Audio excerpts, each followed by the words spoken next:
Good evening. I'm Mr. Mark 60. And in part two, we continue with Dr. Francis Cress Welsing on Keys to the Colors, the ISIS Papers. We continue with our conversation, our study of racism, white supremacy as a worldwide global power dynamic. We discuss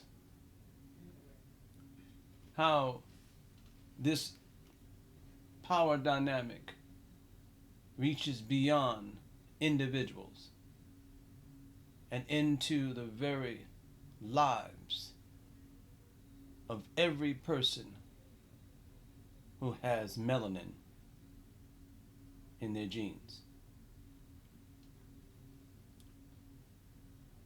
We continue with her preface before going further and deeper into her analysis.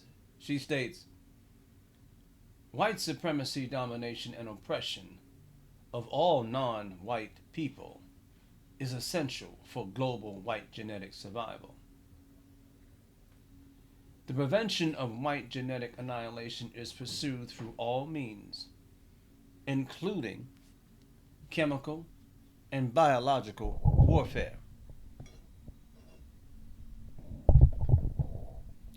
Today, the white genetic survival imperative, instead of using chemicals in gas chambers, is using chemicals on the streets in the form of crack, cocaine, ecstasy, PCP, heroin, and methadone, all designer chemicals.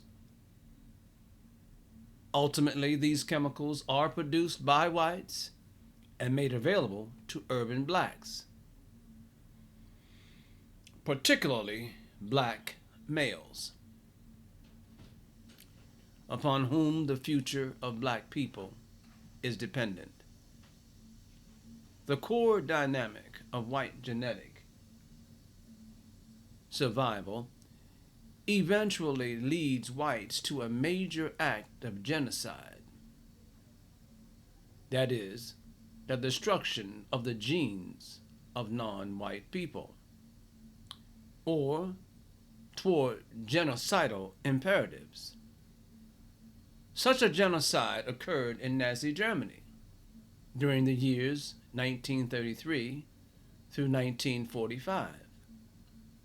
Wherein the Semite and Gypsy populations were classified as non-white and therefore were destroyed.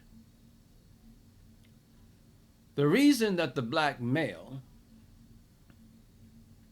is and always has been central to the issue of white supremacy is clarified by the definition of racism as white genetic survival. In the collective white psyche, black males represent the greatest threat to white genetic survival because only males can impose sexual intercourse, and black males have the greatest genetic potential of all non-white males to cause white genetic annihilation. Thus, black males must be attacked and destroyed in a power system designed to assure white genetic survival.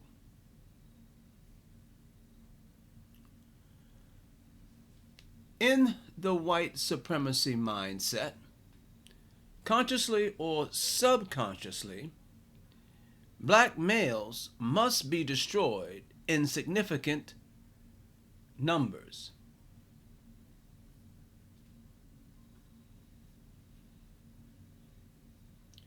Just as they were in earlier days, when there was widespread open lynching and castration of black males, or during the Tuskegee syphilis study from 1932 to 1972, when a large number of black males were used and destroyed by whites.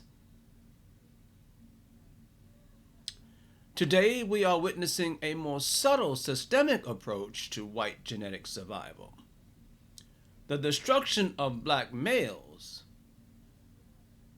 is now indirect, so that the black male victims themselves can be led to participate in and then be blamed for their own mass destruction.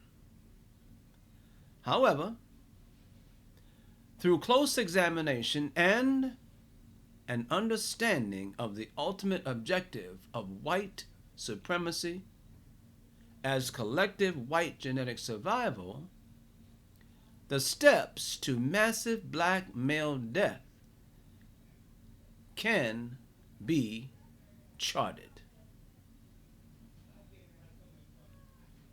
The chain of events begins with the denial of full-scale employment and advancement to black males so that they cannot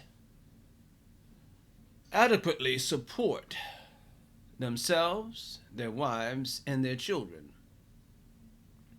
In turn, large numbers of black male children grow up without their father's guidance. This leads to frustration, depression, and failure in school.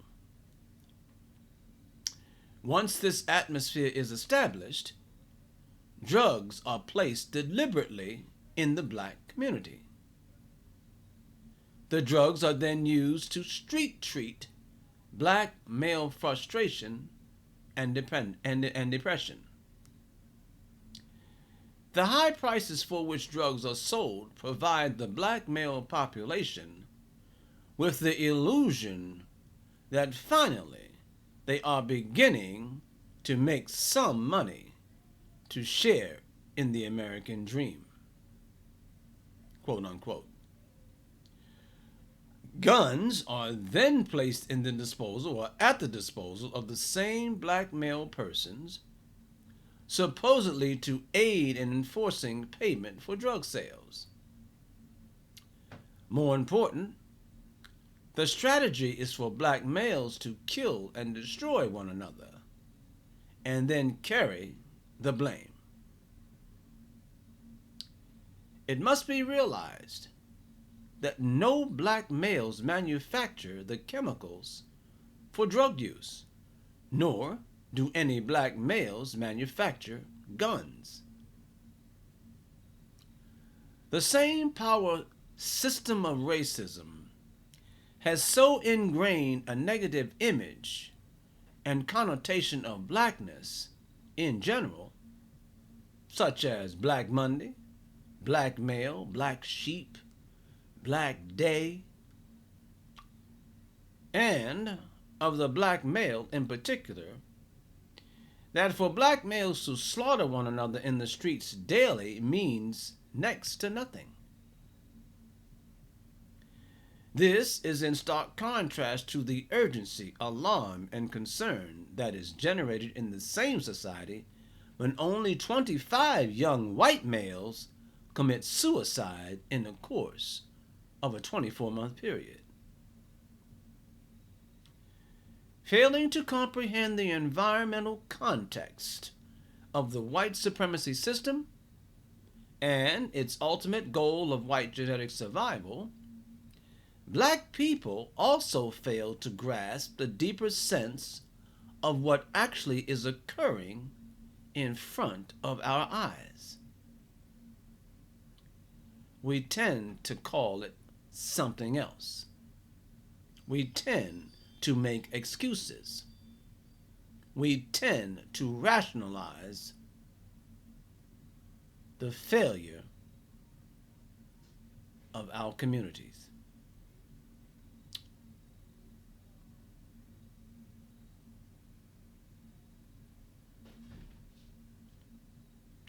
We do not realize that the massive deaths of black males constitute the genocide of black people, as it takes black males to make black babies and ensure future black generations. The destruction of black males for the purpose of white genetic survival is the reason behind the ever-increasing disparity between the number of black females entering and graduating from high schools and institutions of higher learning compared to the far lesser number of black males. This becomes an additional facet of black genocide. She goes on to say, furthermore, white genetic survival is the dynamic behind the high incarceration rate of black males in the U.S., which is second only to that of South Africa. Now, that may have been the case when she wrote this in 1990. It may also still be the case today. We don't know. We only know what we hear in the popular media. The high rate of black male incarceration contributes in genocidal fashion to the previous or prevention of black births and black male-supported development of all black children, particularly boys. The genocide of non-whites must be understood as a necessary tactic of a people, white, that is a minority of the world's population, and that because it lacks the genetic capacity to produce significant levels of melanin, is genetically recessive in terms of skin coloration compared to the black, brown, red, and yellow peoples of the world. Thus, the global white minority must act genocidally against people of color for the purpose of white genetic survival.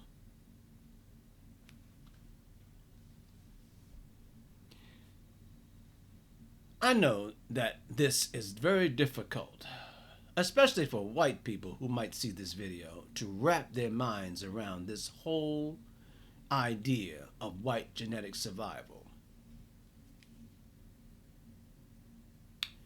It may even be difficult for most people listening to this particular video and what Dr. Welsing has concluded, because it seems so odd and far-fetched that a people would actually, consciously or subconsciously, be very, very, very concerned about their very survival on planet Earth.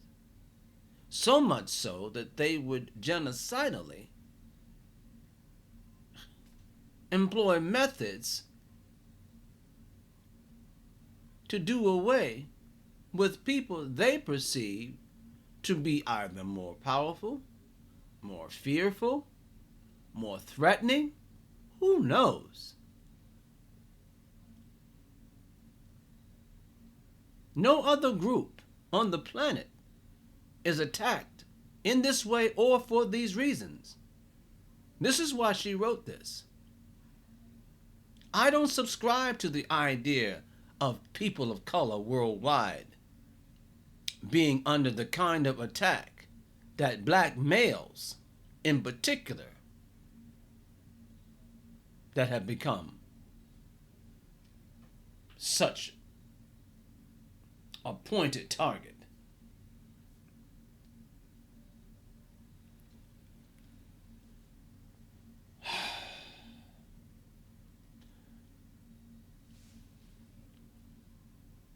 She says, this is the kill or be killed mentality being played out here. This is the reason that persons who classified themselves as white behaved in Europe, 1933 through 1945. The word Semite is from the Latin prefix semi, meaning half. Half black, half white. And that means mulatto or non-white. This is also the reason that persons who classified themselves as white behaved and still behave genocidally towards the indigenous inhabitants of the Western Hemisphere who were classified as red or non-white. You think about that. Everywhere these individuals went, and I'm talking about those who classify themselves as white and who practice and believe in white supremacy. They went, they destroyed, murdered, robbed, raped, and pillaged. We will not be biting our tongues. We will be calling it what it is. If you're not a part of this particular group of crazy people, bravo. The problem is, most of you don't have that kind of power, but those who do exercise that power in very, very dangerous and threatening ways on your behalf, if you happen to be non-black.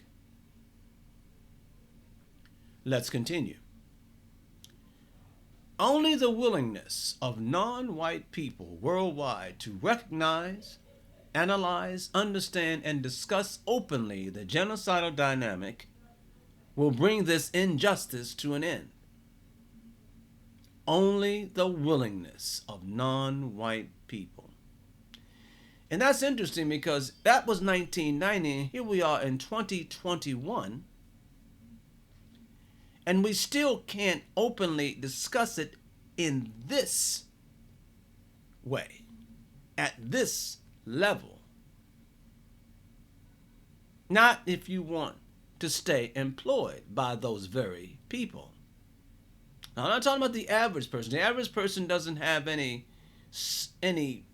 direct threat that they can impose on the global white dynamic. But those who have positions of power and influence and who allow non-whites to get those same positions of quote-unquote power and influence have total control over how and what they say. And when they don't say what they should be saying that makes global white supremacists comfortable, they too get shut down.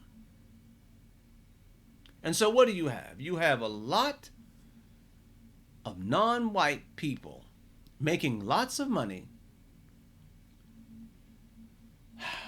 carrying water for white supremacy, cooperating fully in their own genocide.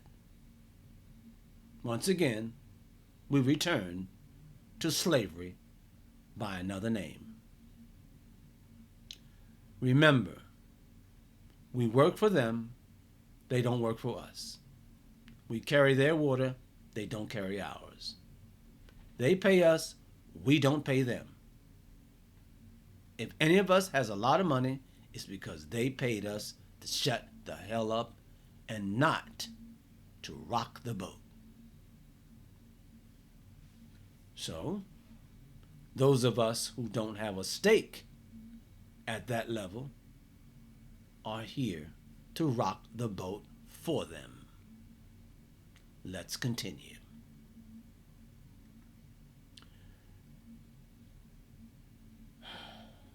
Most important, black males must help one another to understand that they are being led by the dynamic of white supremacy to inflict extreme damage upon themselves,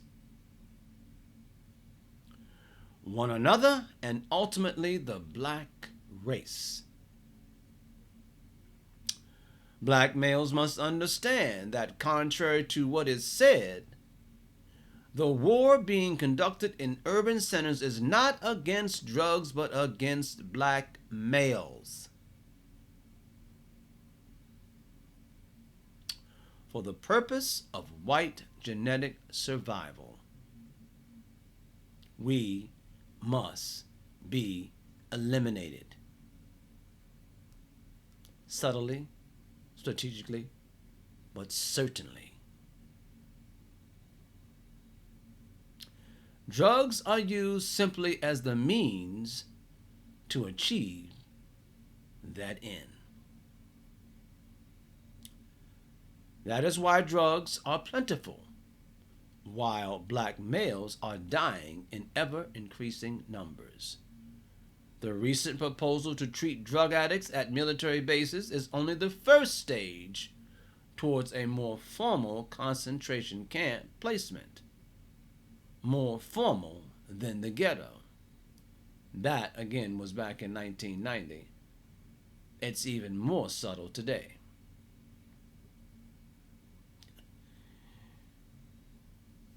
Today, they don't even have treatment programs widely available to those that really need it. Today, they encourage you to just stay on the drugs. Clever, isn't it? Mastering the above definition of racism as a strategy for neutralizing white supremacy will permit one to decode accurately the symbolism in the new Madonna video, Like a Prayer. Again, an old song, but the point here is designed consciously and or subconsciously by whites to massage, stimulate, and enhance further the collective instinct for white genetic survival. The same could be said about the recent film Betrayal and Mississippi Burning. Furthermore, such an understanding will help clarify the persistent and even violent behaviors on the part of persons associated with the so-called right to life movement, which seeks to prevent abortions, especially among whites. They encourage abortions among blacks. Recognizing racism as the struggle for white genetic survival helps one to understand what is happening in South Africa. And I would add other parts of Africa as well.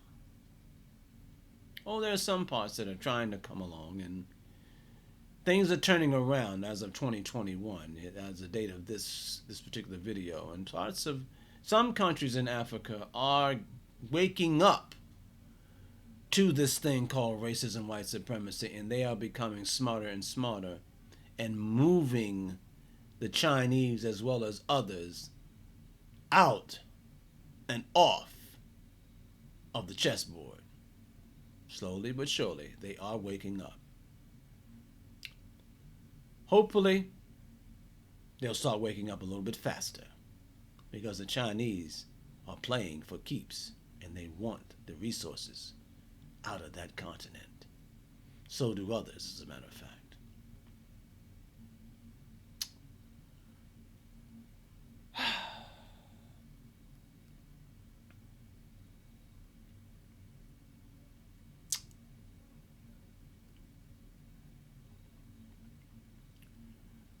What is euphemistically referred to as apartheid is only the tactics and strategies of the minority white population, numbering only 4 million persons, attempting to survive genetically while surrounded by a majority black population of 26 to 30 million. And yes, they are still having problems to this day with the whites who act like or believe they own or belong or somehow have a right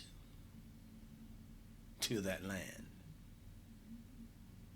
I just recently saw a video where a white person approached a black African and told him he had to move. Now the black African owned the property. He's walked up to him and told him, "You need to move."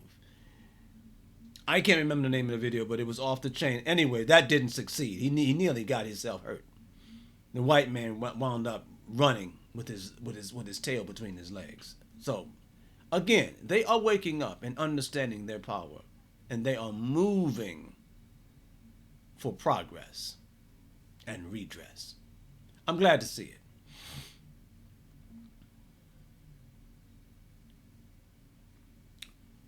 She says this is a microcosm of what is happening on the entire planet. Finally, the time has come for unveiling the true nature of white supremacy racism. I only wish more people were saying this other than her, because now that she has passed, it is left up to us who understand this and who are not afraid to talk about it to spread the word once again. Why? Because it persists and it will not stop until we stop it. We have the greatest need and interest in stopping it because we are the ones who are under attack. So please, listen up and change up your thinking. So for this reason, she says, I have entitled the work, The Isis Papers, The Keys to the Colors. Isis was the most important goddess of ancient Africa, specifically Egypt. She was the sister wife of the most important Egyptian god Osiris, Lord of the Perfect Black, and the mother of Horus. In the astral interpretation of the Egyptian gods, Isis was equated with the dog star Sirius. According to the ancient African story, after the murder and dismemberment of Osiris by his evil brother Set, Isis discovered the crime, recovered the pieces of the body of Osiris, and put them together again, restoring his existence and his power. Some of us know that story pretty well. According to legend, Isis admired truth and justice and made justice stronger than gold and silver. I have no comment on such legends. I only deal with real historical persons. Osiris, Seth, Isis. No comment. In the present era, truth and justice have been crushed by the global power system of white supremacy, making the existence of peace on the planet impossible under this reign of terror. So true. The attempt in this work is to reveal some aspects of the in-depth truth about the white supremacy power system for the ultimate purpose of establishing justice and peace in the world, and is in the tradition of the great African goddess Isis. And we will stop there, and we will conclude, or rather pick up. Well, actually, it's actually the end of her preface, so I'll finish. She says, I hope that with this knowledge, the world's non-white people will work effectively to neutralize this global and most monstrous form of injustice and chaos. Any person, and I like this particular statement she's about to make here, because I totally agree. Any person not interested in a definition, analysis, and deeper understanding of worldwide white supremacy must have an interest, conscious or subconscious, in maintaining white supremacy. The subtitle of this work, The Keys to the Colors, came from a statement made to me by a patient in a Washington, D.C. public mental health clinic in the late 60s.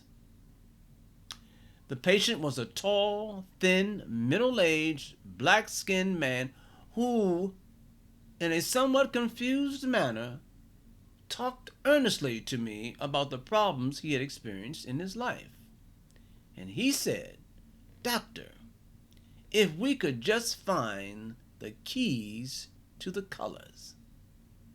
And he repeated it slowly. It was a statement I never have been able to forget. This work is a proportion of my response. Francis Cress Welsing, M.D., Washington, D.C., 1989. And with that, we'll stop and pick up, perhaps, in our next video, in part 3, where we will discuss the ISIS papers, keys to the colors. I'm Mr. Mark 60. Hope you'll join me. Subscribe, like the page. Let's take this journey together. Until we meet again, peace. Take care.